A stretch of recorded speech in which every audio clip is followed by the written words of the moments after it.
Buenos días, hoy les vamos a presentar una fuente de voltaje regulable. Mi nombre es Camilo Trejos. Mi nombre es Janison Cortés. Gian Andrés Patiño. Somos estudiantes de quinto semestre de Ingeniería Electrónica y les vamos a presentar cómo lo hicimos. Bueno, en esta parte del video voy a explicar el funcionamiento de esta fuente de alimentación dual regulable y cómo trabaja en cada una de sus etapas.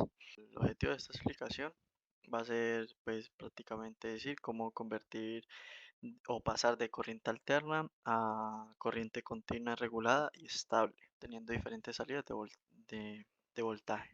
La primera parte va a ser la transformación, primera etapa. En esta etapa podemos encontrar el transformador, el cual él recibe una señal de corriente alterna de la red eléctrica y reduce el voltaje a un valor menor y más seguro para el circuito y sus componentes. Además del transformador, también nos proporciona un aislamiento eléctrico, lo que ayuda a proteger los componentes. Pues aquí en la entrada del transformador, pues vamos a tener una señal sinusoidal, una señal alterna de 120 RMS, y a la salida del transformador, por decirlo, vamos a tener una señal igualmente alterna sinusoidal, pero con un valor aproximadamente de 15 RMS. Ya en la segunda etapa sigue la rectificación, que pues está compuesta por el puente rectificador. El puente convierte la corriente alterna que sale del transformador a corriente continua pulsante, eh, pero él la va a convertir corriente continua pulsante positiva y corriente continua pulsante negativa. Además, pues el puente de diodos compuesto por cuatro diodos que permiten que la corriente siempre circule en una sola dirección, positiva o negativa. Gracias a esto, la señal deja de cambiar entre positiva y negativa y pasa a ser continua, una señal continua. La tercera etapa viene siendo la etapa del filtrado, donde trabaja principalmente estos capacitores, el capacitor C1 y el capacitor C2. Estos capacitores almacenan energía cuando el voltaje sube y la liberan cuando el voltaje baja. De esta manera suavizan la señal y reducen el rizado de la corriente continua. Mientras más grande es el capacitor, mejor será el filtrado.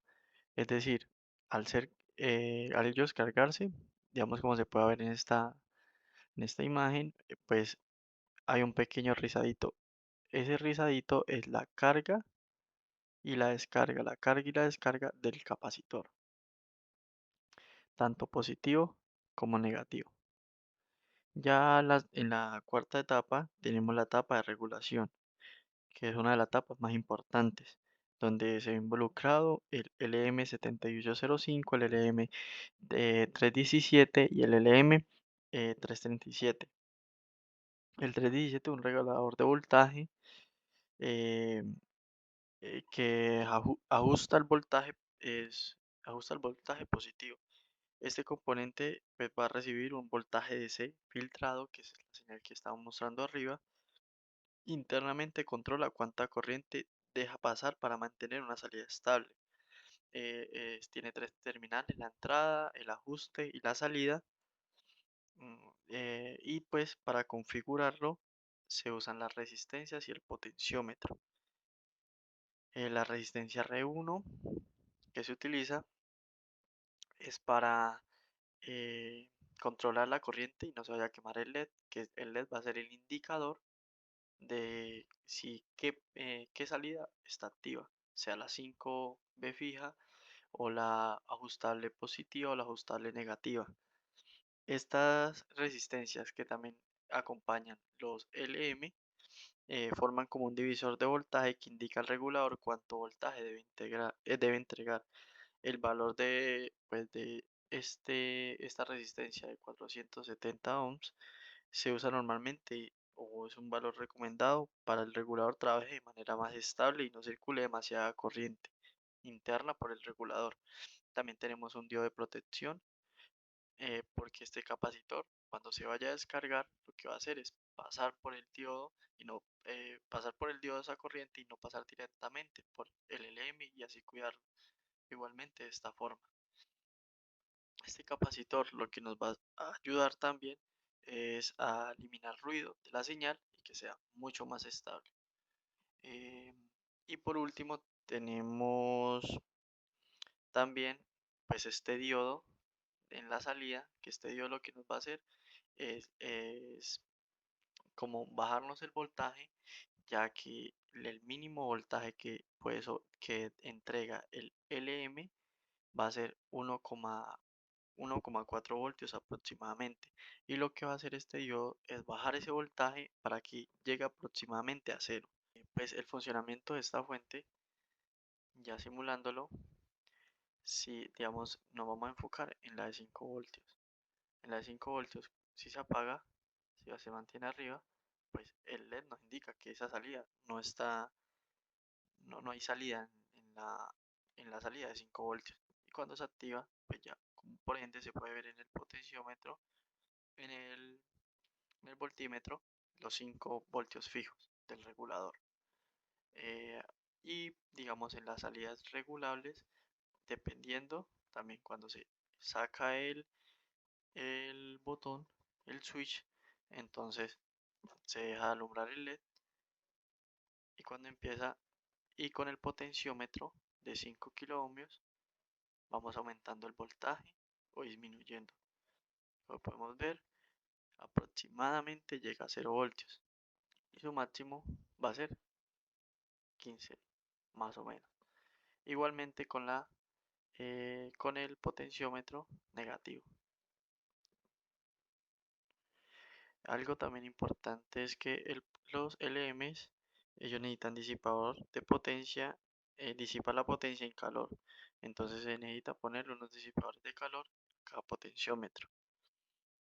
Y no siendo más, esto es todo lo de la simulación. Lo primero que se hizo fue hacer el esquemático en Proteus. Una vez ya teniendo todo conectado, se procedió a hacer una protoboard para comprobar si todo estaba bien y si nos salía un buen resultado. Luego hay que confirmar de que todo estaba bien, se empezó con el diseño de la PCB o de las pistas en el mismo programa de Proteus.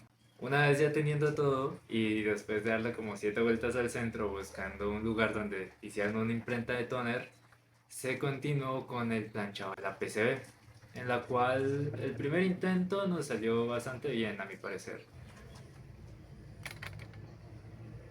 Luego se terminó de limpiar el residuo de papel que quedó con un cuchillo y posteriormente marcar otra vez las pistas que se borraron en el proceso del ácido.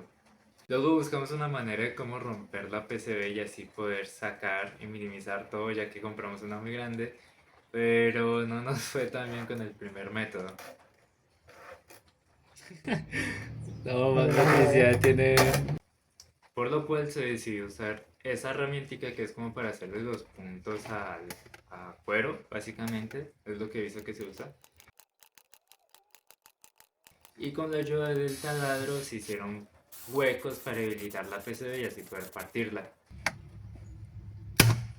Luego de recortar la PCB y hacer los orificios para los pines respondientes de cada componente y explotar algún que otro capacitor en el laboratorio, se procedió a hacer lo que fue toda la soldadura de los componentes a la placa, los cuales era el paso final, o eso creíamos, ya que en el proceso hubieron muchos errores. El principal fue que algunos puentes de estaño se hicieron contacto, un capacitor quedó inverso y no sabemos cómo se nos terminó explotando un LM, que ni siquiera sabíamos que eso se podía. Por lo que se decidió volver a hacer una PCB utilizando esta vez KiCad para hacer un diseño más profesional, ya que ese es un programa especializado casi a su totalidad a ese propósito. Teniendo ya la pieza impresa, lista para el planchado, se nos vino el mundo abajo. Después de varios intentos de planchado, limpieza y ver que el tóner no se pegaba a la placa, se decidió mejor optar por un método más tradicional, la que fue usar una baquela universal.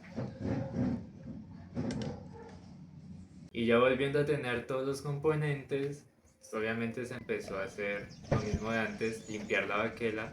Y después con el esquema del diseño, pero esta vez sin un plano a tierra, sino teniendo ya pistas de tierra, se colocaron en la placa soldándolas primero y luego para posteriormente poder hacer las pistas en estaño.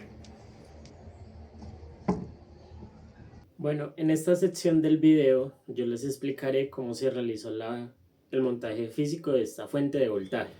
Observando el interior de la fuente vemos que destaca principalmente la cantidad de cables que tiene, que son todas las conexiones que vienen desde la placa hacia el exterior de la fuente, un transformador con el que hacemos la transformación de voltaje de 120 volts de la red a un voltaje de 24 volts con un tap central. Ese tap central va al puente de diodos y el puente de diodos seguidamente a unos capacitores que son los que nos ayudan con el rizado y finalmente los reguladores de voltaje. Todo esto pues está protegido por fusibles, por ciertas corrientes limitantes en las especificaciones de la fuente. Volviendo a la parte de enfrente de la fuente de voltaje, para cada salida tenemos una bornera positiva y una bornera negativa. Un switch que nos indica cuando con el que encenderemos la salida de voltaje y un LED indicador que nos indica cuando ya esté saliendo voltaje por estas dos borneras. Para las salidas positiva y negativa tenemos un display en el que nos indica la cantidad de voltaje que sale para la salida negativa y para la salida positiva.